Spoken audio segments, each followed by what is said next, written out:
In this tutorial, we're going to take a look at how to buy your web hosting. And the web hosting is where you're actually going to have your website's home. So all of your files will be in this server just like they would be on your hard drive. For this one, we're going to use bluehost.com. And I'm going to actually put in a special address up here that's going to allow me to buy my hosting for a lower price. And it's www.bluehost.com/track/special bonus.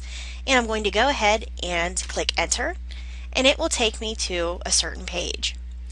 This page is going to allow me to buy my web hosting for $4.95 a month. So this is a savings of $2 a month. This will also have all of the features that come with this web hosting. It will also show you other services offered by the hosting company, such as their 800 numbers, how to resell for web hosting, and how to actually use the cPanel, which is what you'll use to build your site. And then down on the bottom, we have one-click script installs. So if you want to use any of these, you would just click on them. That would be WordPress, Joomla, Drupal, etc. But for the moment, we're just going to go ahead and buy our hosting. And I'm going to click Sign Up Now. So first, you need to either tell it if you have a domain name or if you need a domain name. I actually already have a domain name, so I'm going to type it right in here. However, if you need one, this will allow you to type in the domain name, choose .com, .net, or any other ending that you want, click Next, and it will tell you if your domain name is open and if you can buy it. I already have a domain name, so I'm going to go ahead and put it in.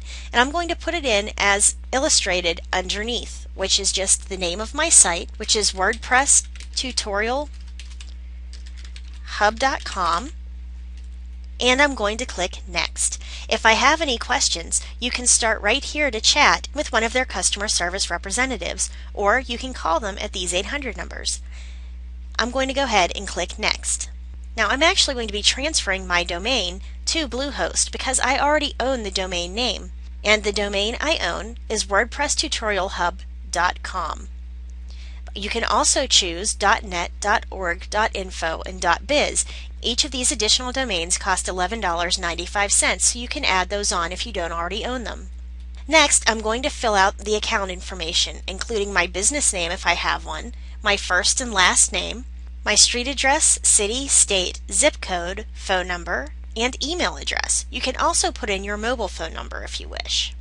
If you scroll down, you'll also see that you can choose their Pro package, which includes a faster speed, more power, and better security. Plus, it's only $19.95 a month instead of the normal price of $24.95. So you can choose that option as well.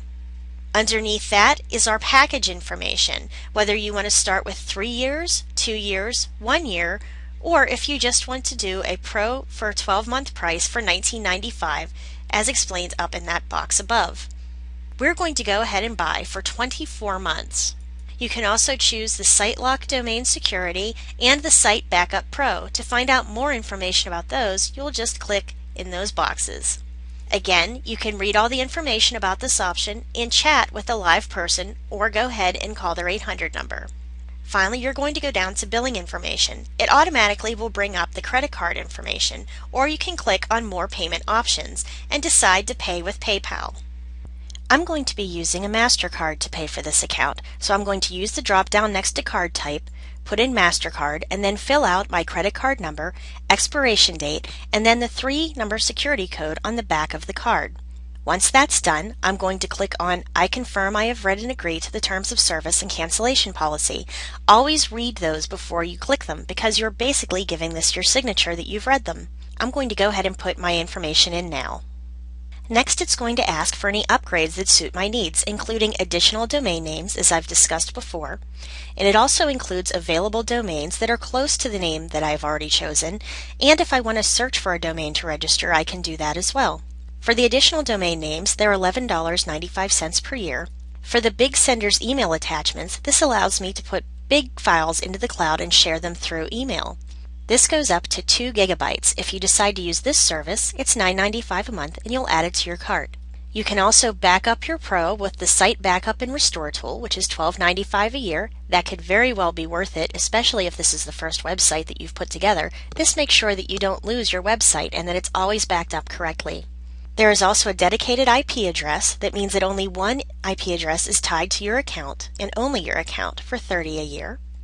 A positive SSL certificate, and you'll want to use this if you're going to be doing e-commerce on your site. This is going to give you high-level encryption between the website and the end user to make sure that no one can steal their information from you or from them as the information is being put into your site or afterwards. And SEO link building. This is good if you plan on using this to network to build link building services, and this allows you to choose your domain, and you can click Add to Cart if you want that. At the bottom is your upgrade total, and you can click Complete. Congratulations! We've gone ahead and we've bought our first domain name. Now before we can log into the account or use the hosting features, we need to create a secure password. So we're going to go to Create Your Password. As you can see, there are password requirements. We need at least one uppercase letter, one symbol, one number, one lowercase letter, and at least 8 characters altogether. So I'm going to go ahead and make up a password to use for this site, and I'm going to enter it first here and then again below. Now you might want to write this down if you're going to be using a password that you don't usually use, so you don't forget it later. Once you have your passwords in, then you can put in a verification PIN number. And this will be 6 to 10 digits, and you'll retype it.